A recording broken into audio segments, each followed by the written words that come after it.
I'm super happy to see you here at the space stage, and I'm also super happy that space has become a tradition of the Deep Tech Atelier. It's already the third time we're holding this European Space Agency days here.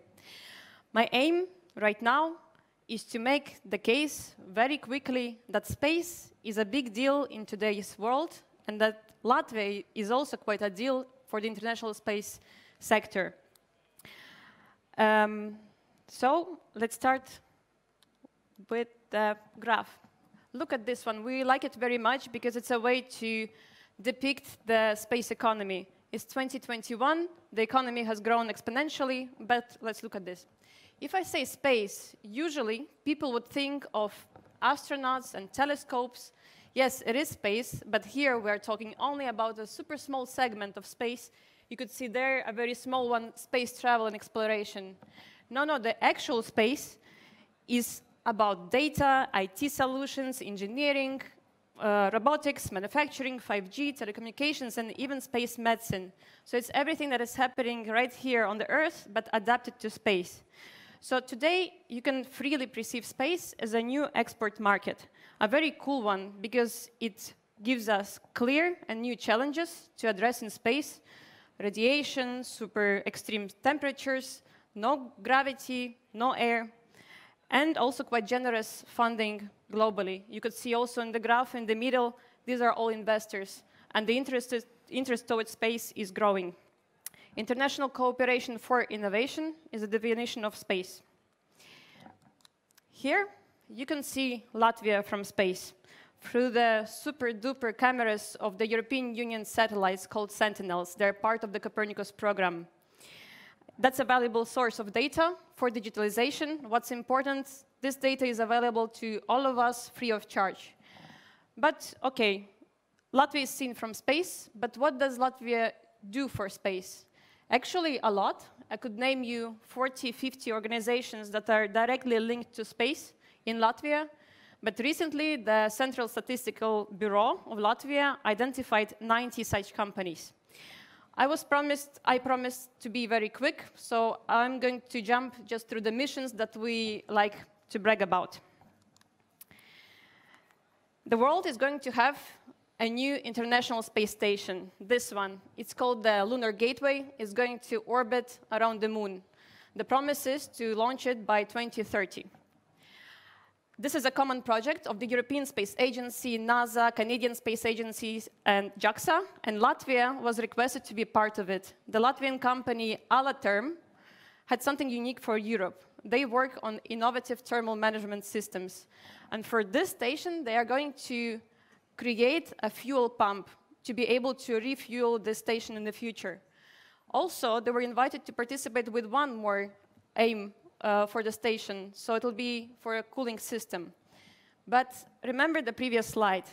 We don't actually have space-based companies. All our space companies work also on Earth. So Alaterm can transfer this radical innovation back to Earth. It's used for example, 5G infrastructure to cool it down, or you have high-performance computing rooms, and you have to cool them down. Everywhere where you don't need any input or output, for example, adding oil or having water dropping from condensation, that's Alaterm, and that's a growing innovation. That is a planetary defense mission, HERA, by NASA and the European Space Agency, and Latvia is also part of it. The Latvian company Eventech can measure time super precisely. So they were invited to this mission. The aim of the mission is to defend the Earth from asteroids. In the event that a huge asteroid is flying to the Earth, we'll be prepared to change the direction, the trajectory of the Earth. So the mission first bumped into an asteroid, and now we're flying to check what actually happened to it. And thanks to Eventech's capacity to measure things super precisely, we're there. So the promise is to fly this year or next year. And often for Alaterm's and Eventech's participation in these missions, we get compliments from the European Space Agency, because usually you need maybe tens of years to get into these missions. Latvia, after becoming the European Space Agency's associate member, needed just 2 years, and we are here in the large missions. So we are quite proud of them, and thank you very much for these capacities. The EU SST, European Union's space program for space surveillance and tracking. In other words, a program that will monitor space traffic. We'll see what's flying there. Why it's important? So a car crash on the street is quite dramatic. It's horrible. A crash in space has a butterfly effect. So if a satellite will break into pieces, the small pieces can fly into other space missions. And this small debris, and this small garbage piece in space can create this huge hole because of the space speeds. Only 15 countries of the European Union are part of this partnership, also Latvia, thanks to the University of Latvia, because they had special sensors to support this mission. Talking about the infrastructure, of course, Ventspils, one of Latvia's space cities. Ventspils International Radio Astronomy Center has radio telescopes. One of them is the largest in the north. You can use it to research deep space, to really travel back into space to see when stars started to form. Also, you can communicate to far away missions. If you fly to Saturn, Ventspils will ensure that we can communicate to you. Also, there is a smaller telescope, radio telescope, and it's used for the moon economy. For some reason, large countries are very much interested in the moon, their moon missions in the planning. And this is a commercialization opportunity for us, because we can communicate to the moon, and it costs a lot. 1 minute to communicate to the moon, you can imagine would cost much more than a call to your friend in the 90s using your first cell phone. And yes, I promise to be very concise. Okay, and it's very painful for me to stop here, but also we have the Space Knowledge Center in CESIS for kids and their parents. We create insulation materials for rockets. We produce smart materials for space, energy solutions, space and simulation environment, scientific instruments. I love talking about this, but I have to go. But first of all, I would like to thank our space companies from our heart for putting Latvia's name in the global space economy. And a huge gratitude to the European Space Agency for enabling this participation in space. And welcome others to join the space sector, because it offers an opportunity to innovate and export, and it's just cool.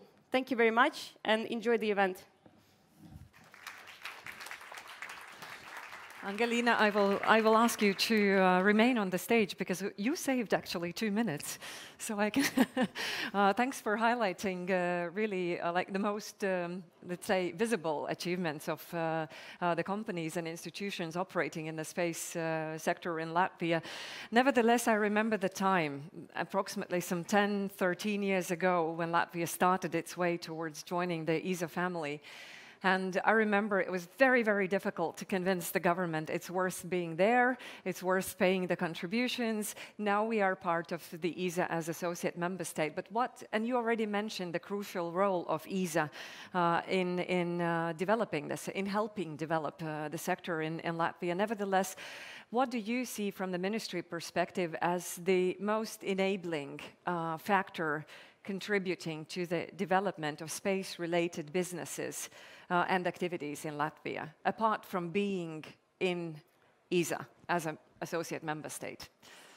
I'd say the enabling factor right now is not to be afraid of space, because we have scientific excellence and we have a very vivid business community. But very often when you say to the government or to businesses, space, they're like, oh, too crazy.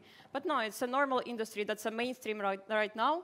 So the enabling objective right now is to convey to people that this is your real opportunity with a lot of money globally, not only in Latvia, and any innovation is also space innovation. So we see it's happening. We see every year new and new players in the space sector. So the industry is moving. Thank you. Thank you for your encouragement and support so far, and good luck in your further efforts in promoting the space sector in Latvia and beyond the borders of Latvia. Thank you once again, Angelina. Yes, we can give an applause, a round of applause